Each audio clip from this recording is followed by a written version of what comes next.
I'm Felicia Shakiba, and this is CPO Playbook, where we solve a business challenge in every episode.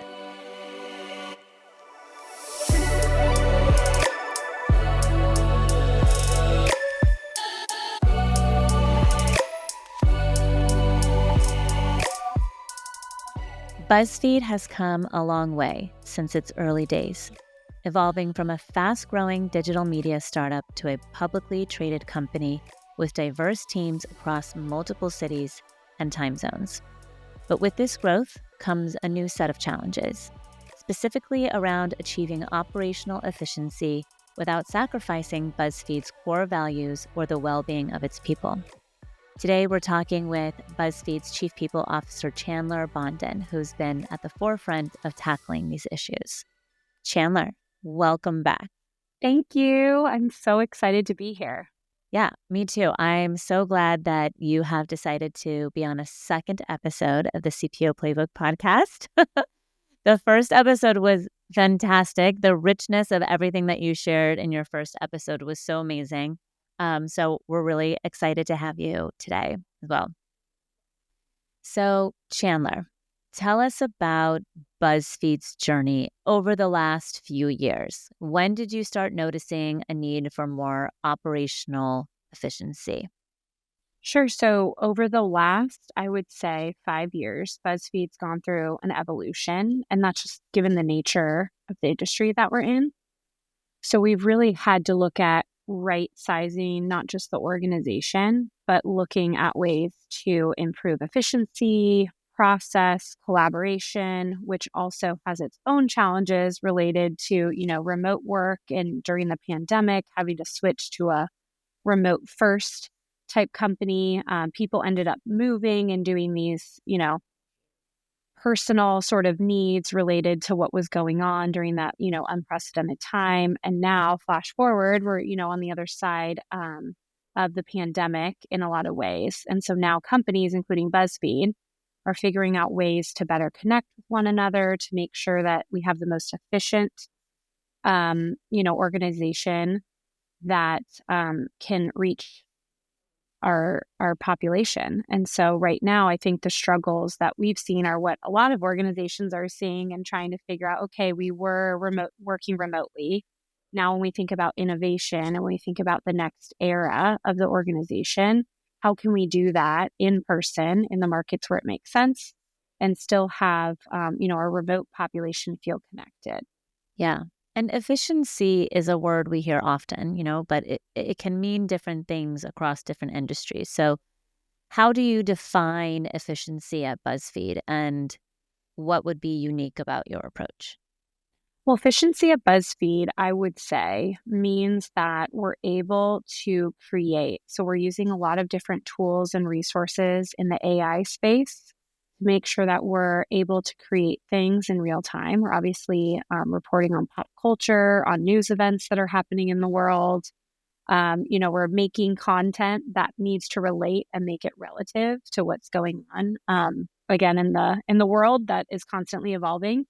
So with that said, you have to be able to do things quickly, and you can't be waiting, on someone else to create something. You want to be either the first person, or you want to look at ways to use technology and ideas to create something that, again, is super relative to the industry that we're in.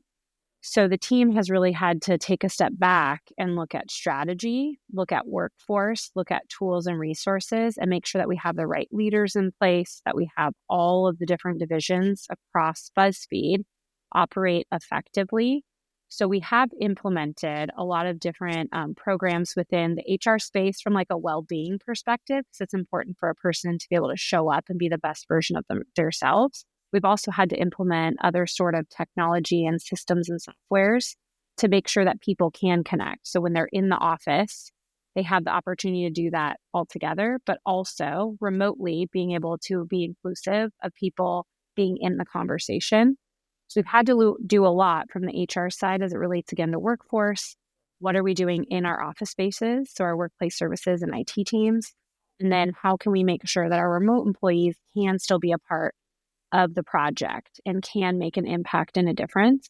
So it's really hard, I think, in a lot of companies, we're facing this, how can we be progressive enough to continue to push our employees forward and keep up with technology and keep up with everything that needs to be done in an efficient way, but also make sure that we still have the heart of the organization of wanting to spread truth and joy on the internet, whether that be through, our BuzzFeed brand, our newsroom, our HuffPost brand. We want to make sure that we're able to do that across all of our different platforms.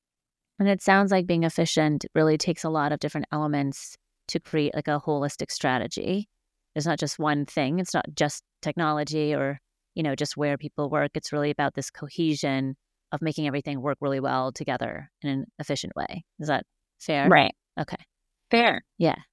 It's a lot. It's a lot of work. So BuzzFeed's transition to being a public company must come with high expectations. How do you maintain transparency with employees about why efficiency is essential? So at BuzzFeed, we do a lot as it relates to updating employees on what's going on across the business. So we do that in a bunch of different ways. The first one is we do all hands at least quarterly, where Jonah goes in front of the organization, talks about the state of the business. We then have speakers from across the business, depending on what's going on at the organization, do updates so people know what's going on, which I think is really helpful to hear from people on projects that have been really successful, innovative ways that we're making an impact in, our industry, what we're hearing from the marketplace. We've also been able to share, employee well-being updates there. So whether that be updates on diversity, inclusion, and belonging, benefits that we're offering. We've also done announcements around things that people don't know exist at the organization. A lot of times you have a lot of, offerings that people don't know about. In addition to that, we've brought back Brews, which is I would say, off the cuff meeting. And we do one in Los Angeles, one in LA, and then we do one for remote employees. And we try to do that once a quarter, where it's Jonah and his leadership team being available and giving some light updates in person, but then opening up the floor and employees can ask questions. They might say, oh, I heard about, the AI team within tech was working on X project. How did that go? So it could be a business update, or it could be right before the election. How are you feeling? Do we have a plan for whoever wins? What are we going to do? So it's a really great way to keep up with almost like a casual way with the executive team. And it allows Jonah to hear directly from employees on what they're thinking and wanting. And with doing that, when he's in New York and the leadership team's in New York, doing that in LA, and then also doing a remote one, you kind of get different views of different groups of employees. What has come through with like those different types of meetings? You said that there's like a different perspective that you might see in a particular meeting. Maybe it's something that might be more apparent on what what are on people's minds versus like other locations. What has come through? So I would say that a lot of people just don't know necessarily what other teams are doing, or you hear about a project and you don't know what impact it's made. But it's been really fascinating to see. We've done a lot of work in the AI space. So being able to see how we're able to use AI technology in day-to-day type of work that our writers and our video editors and everyone are working on.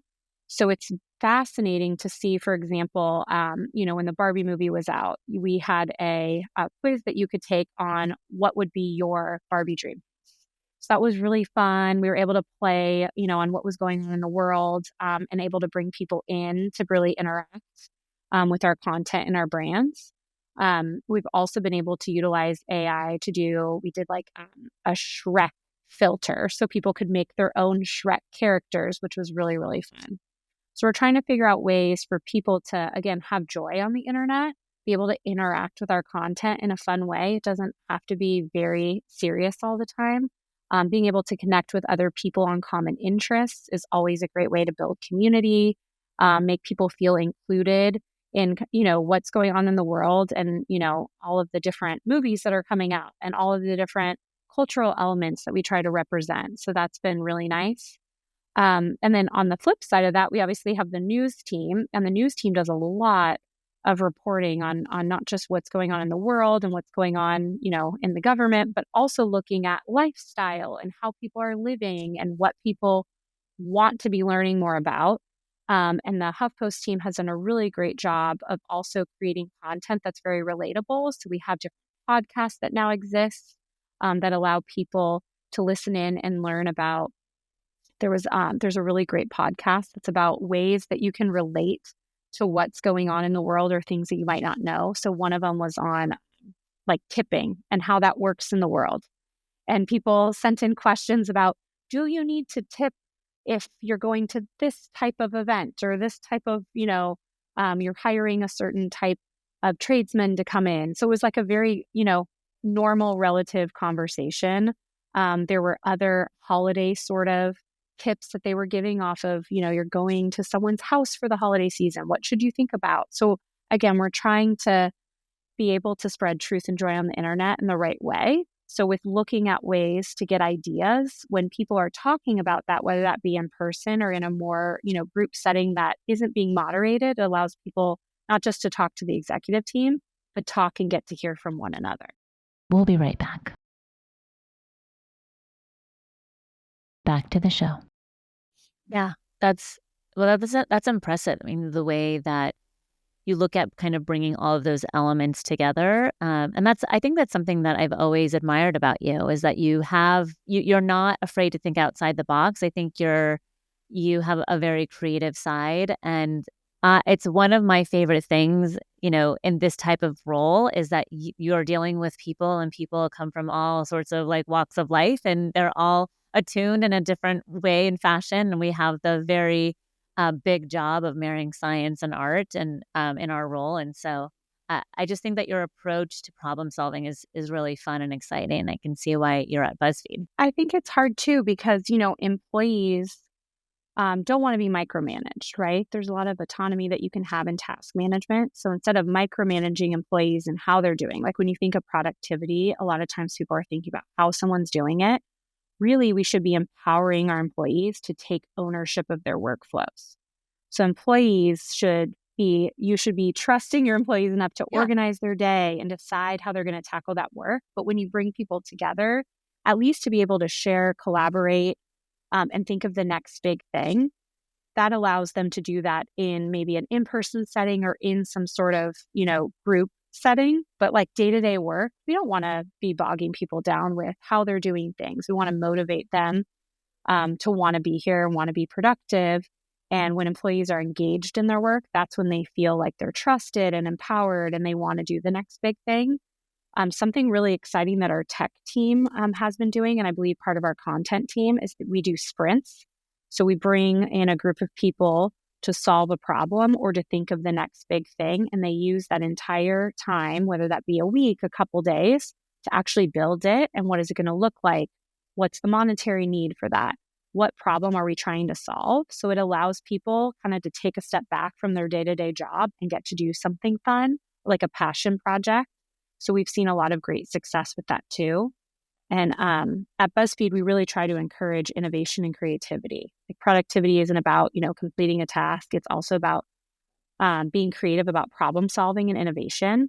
So we're really trying to foster a culture where employees are encouraged to experiment, to innovate, think critically. Yeah. These are the types of like creative engagement ways that we boost productivity because it enables employees to bring those fresh ideas and solutions to the table. Yeah, and that engagement piece is really critical.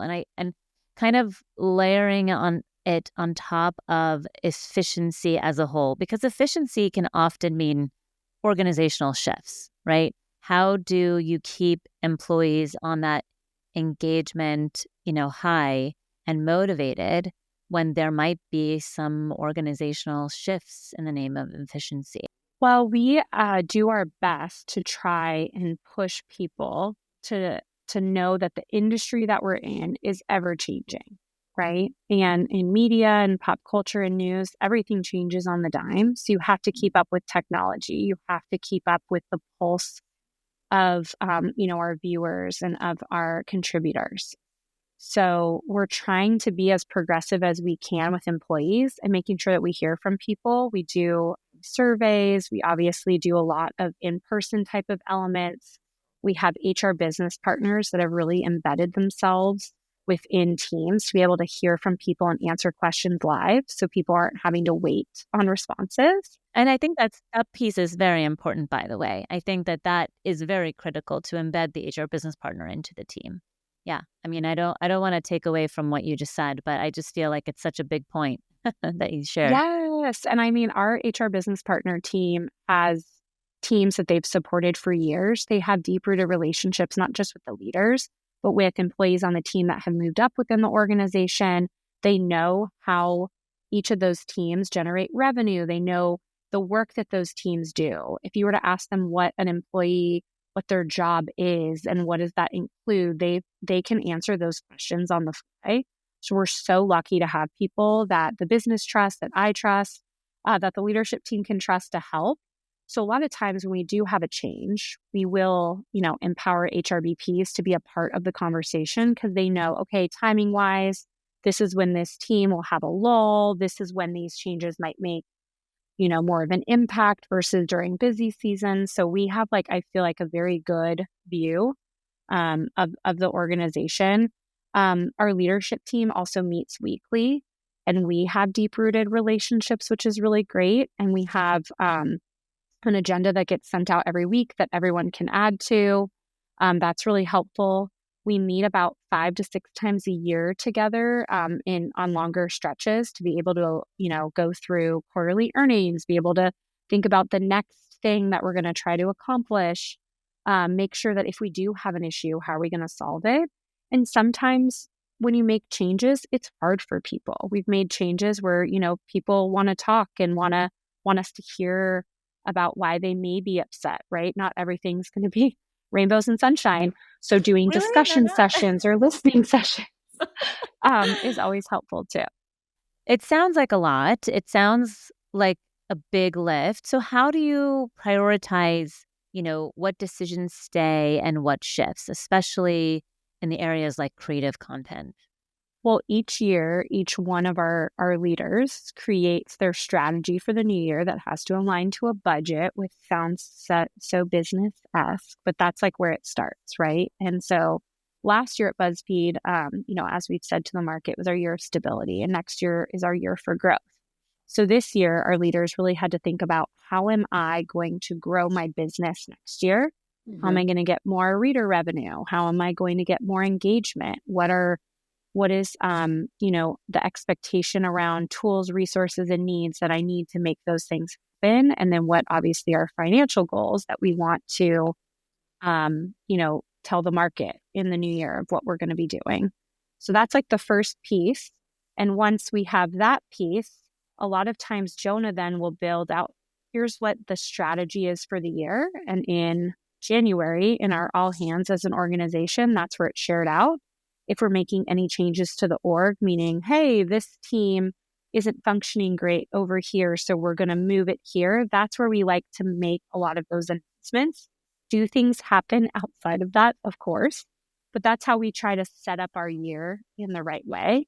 And then we use our HRBPs, all of our systems and tools to then build out, okay, what are the goals? So each team will then have goals that align to Jonah's goals, and those are then put in the system. We also have performance management check-ins to make sure that we need to tweak goals throughout the year. We obviously can. So that's kind of the structure and strategy, and it sounds very corporate, but I think the part that people miss and most progressive companies want to encourage is collaboration rather than fostering that competitive individual work environment. So being more team-based and cross-functional collaboration will lead to better outcomes and people being more productive and people understanding, why am I working on this project? How can I share information and solve problems together as a team? So we actually don't do individual goals at BuzzFeed. We do division and team goals.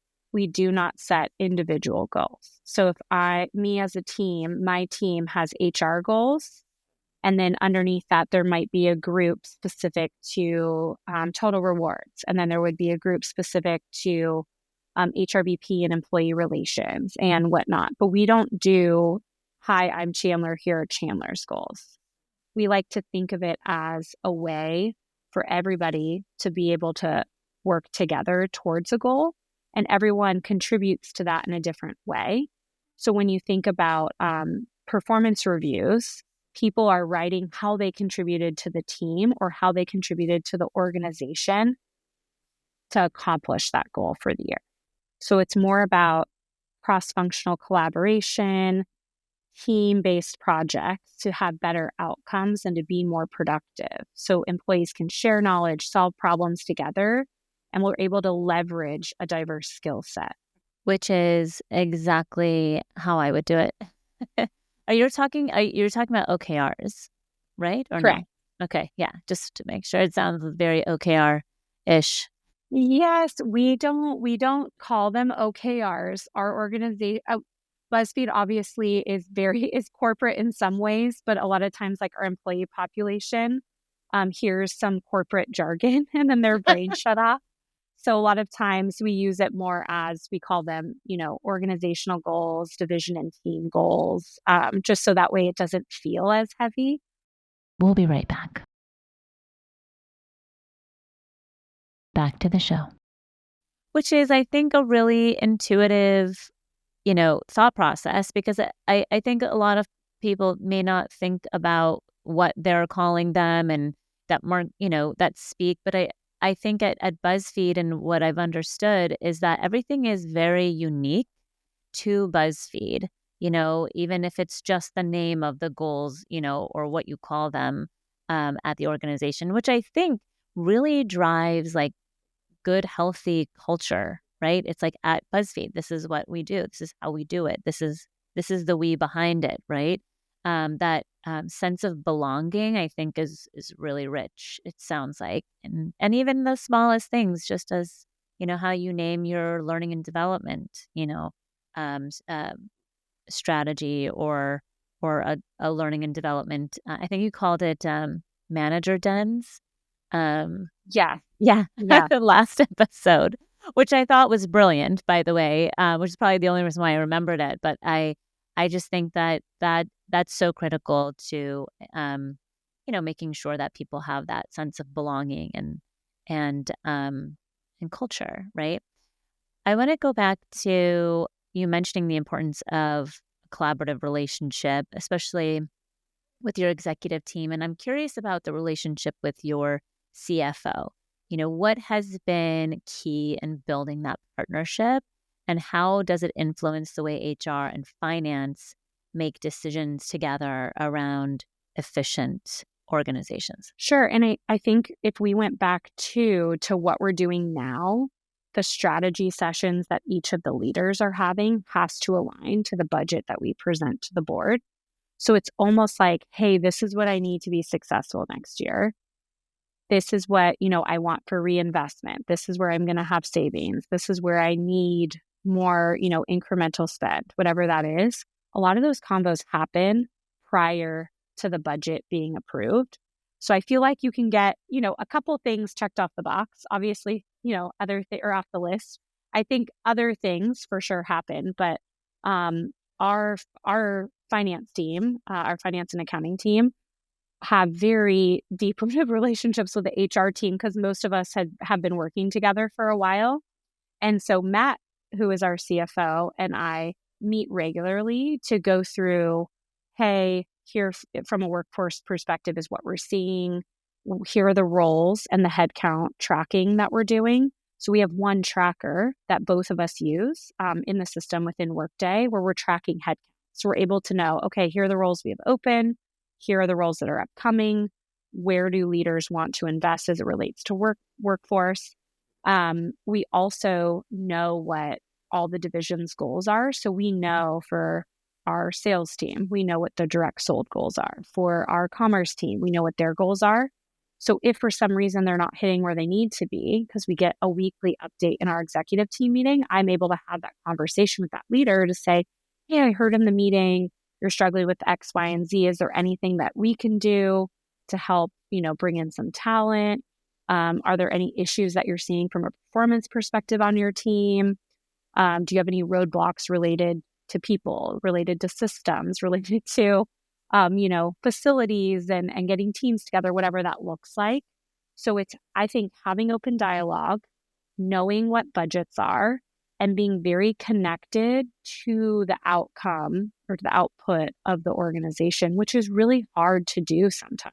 And I think it's taken us a lot of iterations to get there, but we've been in such, I think, a very good place as it relates to collaboration and connectivity. Obviously, at the end of the day, it does come down to the bottom line because we are a business. We know what our margins need to be. We know what our spending needs to be and all of that. So we definitely have that in the, I'm not going to say back of our mind, in the front of our mind.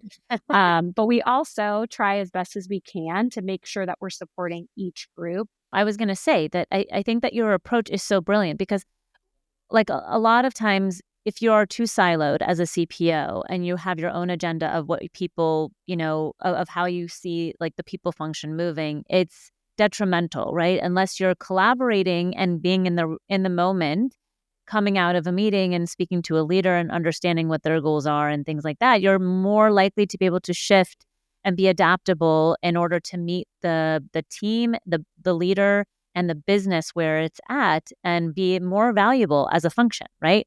And as a leader on the team. So, but yeah, go ahead. I didn't want to interrupt you. What you were saying? No. I just to even, I mean, you said a lot of it, but I always say to my team, a culture of transparency and open communication can improve productivity. And it's by ensuring employees are aligned on goals, expectations, and getting feedback. So that's through regular check-ins, feedback sessions, the use of tools like Slack, and helping to ensure that teams are on track and are working efficiently. That's the only way it's going to work. So my team, I think, does a great job of empowering people and advocating for their needs without obviously stepping in or trying to be a roadblock. But that's what I tell my team, to make sure that we're a great partner to the business, that we're constantly innovating, we're not stagnant, because we have to keep up. As the business continues to evolve and innovate, and productivity may look different, right? When new technology tools, resources are available, we have to keep up with those things too. As you look ahead, what do you think will be most essential to keeping this balance between efficiency and values at BuzzFeed? Like what's next? I feel like you've shared so much. I don't know what could be next, but what do you think is on your horizon? As a progressive company, we have to continue to increasingly align to employees that work at the company with the company's mission and values. And we have to ensure that employees feel connected to a bigger purpose. Mm-hmm. And I see a shift, especially, in different generations, wanting their work to be meaningful and wanting to align to their values. And a lot of times when you're in a creative space, you have writers, you have video editors, you have reporters, their work becomes a part of them. So when that's when an employee, feels the most purpose. So it's just so important for us to continue to make sure that everybody has that connectivity and they have a way to continue to grow and adapt. For other leaders facing similar challenges, what advice would you give? Like, how can they make thoughtful efficiency decisions that also honor the people behind the work? I think it's just refining what productivity means. That could mean so many different things. Yeah. And when employees feel valued, they're going to want to be more productive. And by creating supportive work environments that promote growth, collaboration, and well-being, those are the organizations where empowering employees to perform at their highest potential without sacrificing their mental and physical health is going to have a better outcome for them. And I think the first step is by understanding what the employee population wants. So that could be by an engagement survey, by having listening sessions, something so you can hear first from the employee population and then figuring out what the right cadence for, company updates, for in-person sort of elements, a creative outlet, whether that be a sprint that I mentioned before, or another way for employees to get to do things that excite them and get them to think out of the box. And I think that we as a company can also do better. There's always ways to be, more impactful. But as you continue to listen to employees and employees see that you're listening and there's a lot of low-hanging fruit that you can probably accomplish pretty quickly, but making sure that you're listening. And then again, you provide a way for them to hear not just what's going on their team, but what's going on at the organization and other ways to connect through a manager den, be able to listen to their peers, talk about things that are going on in the industry. I think people just need that connectivity. They want to feel empowered. They want to have the satisfaction that their work matters and that they have a long-term plan. Chandler, thank you for being here and talking about what it means to build efficiency within a values-driven organization. I can't wait to re-listen to this episode several times because I feel like every time you come on the show, there's so much to share. And I don't even know how we fit it in like a 30-minute episode, but we do. And that's what makes this show so great, are, guests like you. So thank you so much for being here. Oh, thank you so much. I hope that it makes at least one person feel like they can make a difference. So thank you for the opportunity. If today's episode captured your interest, please consider sharing it with a friend and leaving a review. To learn more about how CPO Playbook can support you or a leader you know with executive coaching or organizational transformation, visit us at cpoplaybook.com. Your support as a subscriber means the world to us, so thank you for tuning in. I'm Felicia Shakiba. Let's connect on LinkedIn. See you next Wednesday.